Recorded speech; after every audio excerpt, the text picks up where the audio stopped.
Novembro se aproxima e, com ele, um dos eventos mais esperados. 4º Congresso Nacional e 2º Internacional da Magistratura do Trabalho está de volta.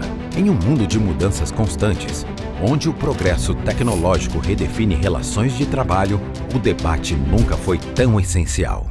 Modelos regulatórios, impactos socioeconômicos, inovação, justiça e sustentabilidade estarão no centro das discussões.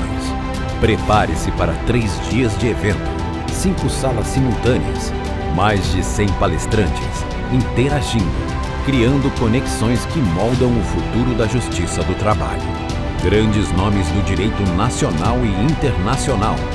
Grandes debates, grandes oportunidades. Nos vemos em novembro. O futuro das relações de trabalho começa aqui.